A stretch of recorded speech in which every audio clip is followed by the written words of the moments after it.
नमस्कार दोस्तों, एक बार फिर से आप सबका स्वागत है आपके अपने चैनल सीक्रेट ज्ञानी पर। दोस्तों उम्मीद करता हूँ आप सब स्वस्थ होंगे, मस्त होंगे, ज़िंदगी के मज़े ले रहे होंगे। इसी के साथ एक बार फिर से आप सभी को ज्ञानी की राम राम। तो भैया थंबनेल देख के आपको आइडिया लग गया होगा कि मैं किस बारे में बात करने वाला हूँ। और मैंने शाम को टेलीग्राम ग्रुप में भी मैसेज डाल दिया था कि मैं सुबह वीडियो बना के बता दूंगा कि आखिर में ज्वाइनिंग लेटर के फॉर्मेट पे क्या क्या चीज़ें मेंशन होती हैं। तो मेरे कई भाई मुझसे बोल रहे हैं ज्ञानी भाई अभी बता दो यार, अभी बता दो। और मैं सुबह वीडियो 5 बार देख लूँगा। एक भाई बोल रहा है कि मैं 5 आईडी से सब्सक्राइब कर दूंगा ज्ञानी, बस न्यूज़ तू अभी दे दे। तो मेरे भाई यार कितना मैं टाइप करके कितना बता देता, आप बताओ। अब इतनी सारी बातें टाइप करने में आप समझ लो कितना टाइम लगेगा। और दूसरी चीज़, कुछ लोग बोल रहे थे कि वीसी पे बता सकते थे। तो समस्या ये है भैया ना कि मेरी बहुत बड़ी प्रॉब्लम है कि मैं कभी कभी वो चीज़ें भी बोल जाता हूँ जो मुझे बोलना नहीं चाहिए। कम से कम लोगों के सामने तो नहीं ही बोलना चाहिए। वीसी पे पता नहीं कितने लोग सुन रहे हैं, कौन कहाँ कैसा है, कौन लीक जाम वाला है। पता चले कल को रिकॉर्ड करके वायरल करा रहा है कि देखो ये चीज़ें, ये बंदा क्या बोल रहा है। तमाम चीज़ें होती है ना, इसलिए मैं वीसी पे बोलने से बचता हूँ ऐसे मामलों में। और यूट्यूब मेरे लिए सबसे बढ़िया है क्योंकि यहाँ पे मैं चीज़ें फ़िल्टर करके देता हूँ। मैं वही यहाँ पे मैं वही बोलता हूँ जो कि मुझे बोलना चाहिए या जो मुझे बोलना होता है। तो मेरे लिए भैया सबसे कम्युनिकेशन का सबसे बेस्ट मीडियम यूट्यूब है। अगर मैं कुछ ऐसा बोल जाता हूँ जो कि मुझे नहीं बोलना है तो मैं वहाँ कट कर देता हूँ। खैर, तो फिर सुबह से ही लोग इंतज़ार कर रहे हैं, लोग मैसेज कर रहे हैं कि भाई कब आ रही वीडियो। मन ही मन गाली भी दे रहे होंगे, गजब टोपीबाज आदमी है भाई। बोला सुबह वीडियो आएगी और 1 बज गया, अभी तक इसका वीडियो नहीं आया। तो दिक्कत ये थी, मैं सोच रहा था ना कि अगर पॉसिबल हो तो मैं आपको ज्वाइनिंग लेटर का एक फॉर्मेट, एक परफॉर्मा दिखा दूँ, भाई ऐसा ऐसा ज्वाइनिंग लेटर है, ये चीज़ें आपकी मेंशन होती हैं। लेकिन फिर बाद में डिस्कशन के बाद ये समझ में आया कि सब कुछ यूट्यूब पे नहीं होता और बहुत सारी चीज़ें ऐसी होती हैं जो कि बोलने से और सुनने से बचना चाहिए। तो फिर मैंने सोचा ठीक है, जो भी है वो मैं आपको समझा देता हूँ क्या चीज़ें हैं। आपके मतलब का उसमें क्या है वो मैं आपको बता देता हूँ, जिससे आपको मतलब होना चाहिए।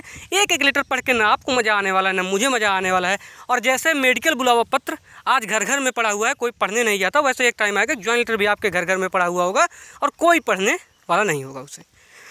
खैर, सबसे पहले ज्वाइनिंग लेटर जो आपका है उसमें ऊपर नाम के लिए जगह खाली है आपका, वो नाम बाद में प्रिंट कर दिया जाएगा या फिर हाथ से लिखा जाएगा, जैसा भी मंडल वाले चाहेंगे वो करेंगे। उसके बाद फिर आपकी भर्ती का जिक्र है विषय के स्थान पर, कि भर्ती का जिक्र है। तीनों केसेस का जिक्र है जिसके अधीन आपकी भर्ती है।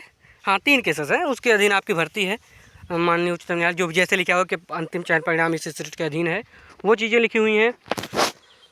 उसके बाद आपके ट्रेनिंग सेंटर की जगह खाली है, डेट की जगह खाली है कि मतलब इस तिथि को आगमन कराना सुनिश्चित करें, वो जगह आपकी खाली है। तिथि वाली जगह, सेंटर वाली जगह खाली है। अच्छा, अब उसके बाद जो है, उसके बाद आपके अगले पैराग्राफ में आपकी जो चीज़ें लेके जानी है उसके बारे में वहाँ पे मेंशन है कि क्या क्या चीज़ें आपको लेके जानी है।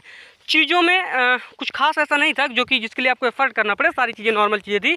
डेली यूज के कपड़े हैं और आपको डेली यूज के कपड़े उसमें ले जाने हैं, एंड बर्तन ले जाने हैं, एक मच्छरदानी लेके जानी है।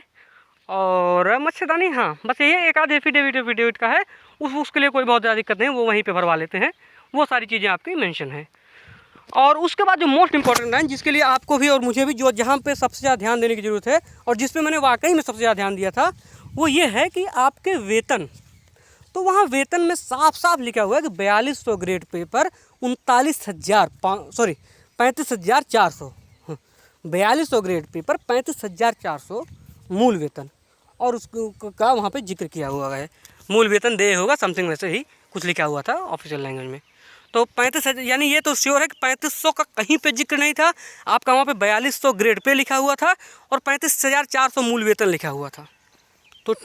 तो इस बात के लिए आप खुश हो सकते हो कि ये 100%, हालांकि इसका शासनादेश भी है, इसका कोर्ट ऑर्डर भी है, 2016 वालों को मिल रहा है, मृतक आश्रित वालों को मिल रहा है, सबको मिल रहा है। लेकिन उसके बावजूद भी आपका जो नियुक्ति पत्र का प्रोफार्मा आया हुआ है वहाँ पे भी ये चीज़ें मेंशन की गई हैं कि आपको 35,400 रुपये यानी 4200 ग्रेड पे का मूल वेतन आपको दिया जाने वाला है। तो ये है, ये आपका ज्वाइनिंग लेटर है। उसके बाद नीचे तमाम चीज़ें लिखी हुई, फिर साइन के लिए जगह बनी हुई है। यही है आपका ज्वाइनिंग लेटर, जिसके बारे में आप कल शाम से मुझे पूछ रहे थे। कुछ भी इसमें बहुत ज़्यादा ऐसा नहीं है जो कि आपको मतलब सस्पेंस मूवी रही हो कि अरे क्या लिख दिया। बहुत नॉर्मल, जैसे मेडिकल का बुलावा पत्र है यार, वैसे एक दिन वो भी आपके हाथों में होगा, कोई बहुत बड़ी बात उसमें नहीं है। ये चीज़ें आपके मंडल मुख्यालयों पर रेडी है।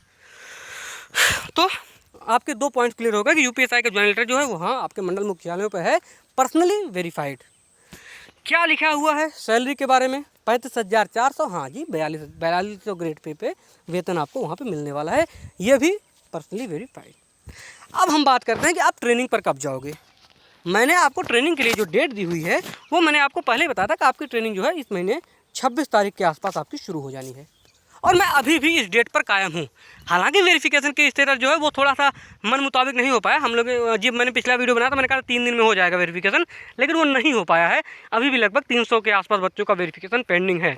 वेरिफिकेशन बहुत तेज़ से हो रहा है, लेकिन दिक्कत ये है ना कि सिर्फ यूपी पुलिस ही नहीं इन्वॉल्व है वेरिफिकेशन में, अदर स्टेट की भी पुलिस है। अब अदर स्टेट के पुलिस के पास वेरिफिकेशन गया हिंदी में लिख के, हिंदी में देखते वो फाइल दबा के रख दिए।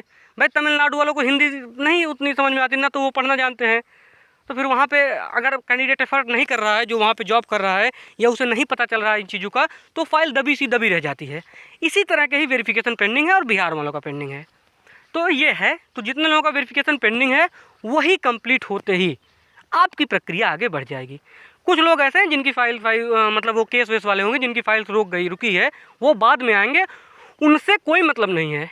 जिनकी फाइल रुक गई है, यानी जो केस वाले हैं उनका वेरिफिकेशन नहीं हो रहा है, उनके लिए आपको नहीं रोका गया है। आपको सिर्फ उनके लिए रोका गया है जो कि फ्रेश कैंडिडेट हैं और जिनका वेरिफिकेशन करवाना विभाग का दायित्व है। अब आप एक बात बताओ, कोई कैंडिडेट अगर तमिलनाडु में ड्यूटी कर रहा है और उसका वेरिफिकेशन नहीं हुआ है, वो लेट जाएगा, उसका लेट प्रमोशन होगा, उसकी सारी चीज़ें लेट होगी, तो उसमें उस बच्चे का तो कोई दोष है नहीं है ना भाई, ये तो आपके विभाग का काम है। इसीलिए विभाग ये चाहता है कि फ्रेश कैंडिडेट्स में जब तक एक बच्चे का वेरिफिकेशन नहीं हो जाता है, आपकी फाइल ट्रेनिंग निदेशालय को नहीं जाएगी। तो मामला यहाँ पर है कि आपका वेरिफिकेशन जो 300 साढ़े 300 बच्चे जो भी बचे हुए हैं इस टाइम पे, एग्जैक्ट फिगर नहीं पता, 300 के आसपास बचे हुए हैं, जब तक उनका वेरिफिकेशन नहीं हो जाता है बस तब तक ही के लिए ही आपको इंतज़ार करना है। अब एक और बड़ा सवाल लोग दिमाग लगाते हैं, भैया हेड कांस्टेबल का अगला बैच चला जाएगा तो हम कैसे जाएंगे। तो मैं आपको बता दूं कि हेड कांस्टेबल का अगला बैच नहीं जाने वाला है। हेड कांस्टेबल का अगला बैच नहीं जाने वाला है। अगर कोई कह रहा है तो अगला बैच जाने वाला है, तो वो आपसे मुझे लगता है कि झूठ बोलने वाला है। जहाँ तक मुझे इनपुट मिला हुआ है, और ये सुपर 30 की न्यूज़ है और जिस पे आपको भरोसा मुझे लगता है करना चाहिए, मैं करता हूँ, तो आप क्यों नहीं करोगे। हेड कांस्टेबल जो कि ट्रेनिंग पर जाने वाले थे, उनकी ड्यूटी निकाय चुनाव में लगा दी गई है। 10,000 जो होता है एक बहुत बड़ा नंबर होता है। इतने निकाय चुनाव के समय 10,000 लोगों को ट्रेनिंग सेंटर पर नहीं भेजने वाले हैं, क्योंकि चुनाव में पुलिस बल का प्रयोग किया जाता है। चुनाव में पुलिस बल की हमेशा रिक्वायरमेंट होती है, और ऐसे टाइम में वो नहीं चाहते कि 10,000 उनके जो 10,000 फोर्स हैं वो ट्रेनिंग सेंटर्स में चले जाएं। इसलिए अभी निकाय चुनाव को देखते हुए और आपके ट्रेनिंग को, आप हालांकि मेन रीजन आपका ट्रेनिंग है, उसके अलावा निकाय चुनाव भी है, इसलिए हेड कांस्टेबल का अगला बैच नहीं भेजा जा रहा है। अगला बैच अपना ही जाने वाला है। मामला सारा वेरिफिकेशन पे रुका हुआ है। ये 300 साढ़े 300 जो भी वेरिफिकेशन बचा हुआ है उनका इसी हफ्ते कंप्लीट हो जाने की पूरी चांसेस हैं, क्योंकि डेली बहुत तेज़ी से वेरिफिकेशन कंप्लीट हो रहे हैं और वो गूगल शीट अपडेट हो रही है, डाटा पूरा PHQ से मॉनिटर किया जा रहा है। जैसे ही वेरिफिकेशन कंप्लीट होता है अपना प्रोसेस आगे बढ़ जाएगा, और अभी भी उम्मीद है कि इसी महीने 26 दिसंबर तक हम लोग ट्रेनिंग सेंटर्स पर होंगे। हाँ, एक केस है कि अगर सरकार चाहती है कि आपको एक इंक्रीमेंट बचाना चाहेगी, अगर सरकार के दिमाग में होगा कि हमको एक इंक्रीमेंट बचाना है, तो हो सकता है कि वो जनवरी में 5 जनवरी 4 जनवरी को आमद डेट दे दे। लेकिन अब तक की न्यूज़ के मुताबिक पूरे संभावना है कि आपकी ट्रेनिंग इसी महीने होने वाली है। ये बात थी दोस्तों, और ये न्यूज़ ये पूरी न्यूज़, पूरा डाटा सब कुछ सुपर 30 के हवाले से मिला है, तो इसके लिए हम उनका बहुत बहुत धन्यवाद करते हैं। जैसा कि मैं कभी मैं किसी दूसरे का क्रेडिट कभी खुद नहीं लेता, तो भाई मेरा इसमें कोई न्यूज़ नहीं है। हाँ, मैं एक माध्यम हूँ, मैं एक मीडियम हूँ आप तक पहुँचने का। न्यूज़ का सोर्स वो है। ठीक है, ये थी बात दोस्तों। उम्मीद है वीडियो पसंद आया होगा, और नहीं भी पसंद आया होगा, कौन सा PM के साथ मीटिंग कर रहे थे कि आपका टाइम ख़राब हो गया, अरे खाली बैठे टेलीग्राम चला रहे थे, 10 मिनट यूट्यूब ही देख लिए। तो ये है, ठीक है दोस्तों, ये थी आपकी न्यूज़। तब तक के लिए स्वस्थ रहिए, मस्त रहिए। जय हिंद।